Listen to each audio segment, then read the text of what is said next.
விசாரணை நடத்தினாங்க. எங்களுக்கும் அதுக்கும் வந்து சம்பந்தம் இல்ல அப்படின்றத வந்து நாங்க ஆணித்தரமா வந்து சொல்லியிருக்கிறோம் அப்படின்றது. ஒவ்வொரு மெம்பர்ஸுக்கும் வந்து கால் பண்ணி கேட்டிருக்காங்க. அந்த ஒவ்வொரு நம்பர்ஸும் வந்து சொல்லியிருக்காங்க அப்படின்றதுதான்.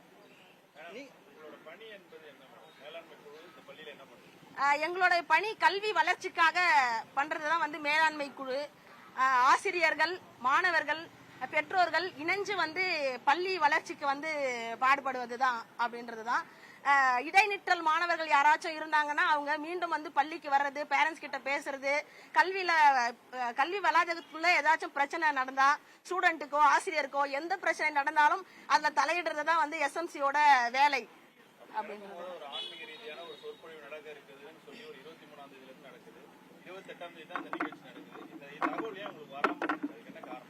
இடைப்பட்டதுல என்ன உங்களுக்கு என்ன கேப் வந்து உங்களை இதை வந்து உங்களுக்கு சொல்லக்கூடாதுன்னு பள்ளி நிர்வாகம் நினைச்சிட்டாங்களா, இல்ல உங்களை புறக்கணிச்சாங்களா? இல்ல சார், இதுவரையிலும் வந்து நாங்க எஸ்எம்சி சம்பந்தமா எந்த கூட்டமும் போடல. அந்த எஸ்எம்சி 24ஆம் தேதி தேர்வு செய்ததோட அதோட நிக்குது அப்படின்றதுதான். 4 days தான், அதுக்கப்புறம் இது நடந்திருக்கு. ஓகே, இந்த மாதிரியான ஒரு மூட நம்பிக்கை நிகழ்ச்சி நடந்திருக்கு. நீங்க எல்லாம் ஏன் போய் குரல் கொடுக்கல? எங்களுக்கு தெரியாது சார். நேத்து வந்து நியூஸ் வந்ததுக்கு அப்புறம் தான் எங்களுக்கு தெரியும். தெரியாது. எங்க பசங்க 9th ஸ்டாண்டர்ட் தான் படிக்கிறாங்க. அது நடந்தது 10th 11th 12th. ஒரு எல்லாரும் பேசணும், ஒவ்வொருவரா பேசணும், அப்பதான் கன்வே ஆகும். அவர் கேட்கறது என்ன சொல்றாருன்னா, இந்த மாதிரி ஒரு மூட நம்பிக்கை நிகழ்ச்சி வந்து நடந்திருக்கு, இதுக்கு என்ன சொல்ல வர்றீங்க? நீங்க அடுத்த கட்ட நகர்வு என்ன இருக்கும்? எங்களுக்கு இது மாதிரி மூட நம்பிக்கை நிகழ்ச்சி நடக்க போதுனாலே அதை வந்து நாங்க தடுத்திருப்போம். கல்வி வளாகத்துக்குள்ள வந்து அது மாதிரி நிகழ்ச்சி வந்து நடக்க கூடாது அப்படின்றதுதான் எங்களுடைய இது. இப்ப நடந்து முடிஞ்சிருச்சு, உங்களுடைய ஸ்டெப் என்னவா இருக்கும்? அதுக்கான அந்த கல்வி வளர்ச்சிக்கு தான் நமக்கு குழுவே இருக்கு. அது மாதிரி நடத்துவதற்கு யார் கூட்டு வந்தாங்களோ அவங்க மீது அரசு தான் வந்து நடவடிக்கை எடுக்கணும் அப்படின்றது. நீங்க என்ன போறீங்களா? ரோல் என்னவா இருக்கும் காரணம் விளக்கம் கொடுத்துட்டீங்க இல்லன்னு சொல்லி. நீங்க ஏன் வந்து ஸ்டெப் எடுக்கவே இல்லை? என்ன அதுக்கப்புறம் அடுத்த கட்ட நடவடிக்கையா என்ன பண்ண போறீங்க? நேத்து 4 மணிக்கு நல்லா எங்களுக்கு எல்லாருக்கும் தெரியும். 4 மணிக்கு 27ஆம் தேதி ஒரு வாட்ஸ்அப் குழு ஒன்னு ஓபன் பண்ணாங்க. அந்த வாட்ஸ்அப் குழுல பாத்தீங்கன்னா வந்து எங்களெல்லாம் வந்து இணைச்சிருந்தாங்க. அந்த வாட்ஸ்அப் குழுல தலைமை ஆசிரியரும் ஒரு ஆசிரியரும் தான் இருந்தாங்க.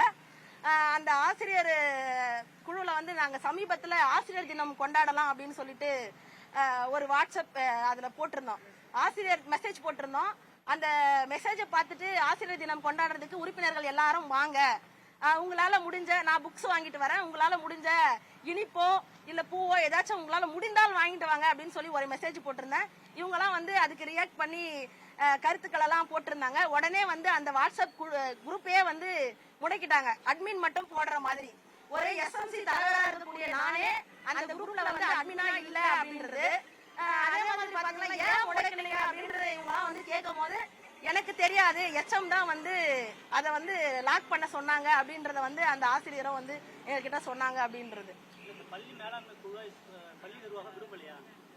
பள்ளி மேலாண்மை குழு பள்ளி வளாகத்துக்குள்ள வரும்போது அவங்களுடைய பார்வையெல்லாம் வந்து வேற மாதிரி இருக்கு. இவங்க எப்ப வளாகத்தை விட்டு போக போறாங்க அப்படின்ற மாதிரி தான் வந்து இருக்கு. ஆரம்பத்திலேயே வந்து இந்த இப்ப தலைவரா நான் வர்றதை வந்து அவங்க தடுக்கக்கூடிய இதெல்லாம் வந்து நடந்துச்சு அப்படின்றதுதான்.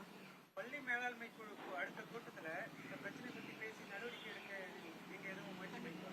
கண்டிப்பா முயற்சி பண்ணுவோம் சார். இல்ல இப்ப உங்க சார்பா எதனா வந்து புகார் எதனா கொடுக்கலாம்னு? இல்ல இப்ப உங்க மேல குற்றச்சாட்டு சொல்லியிருக்காங்க. எஸ்எம்சி தான் வந்து ஆர்கனைஸ் பண்ணி கொடுத்தாங்க, எஸ்எம்சி தான் பர்மிஷன் கொடுத்துன்னு சொல்லிட்டு பல்வேறு வகையில சொல்றாங்க.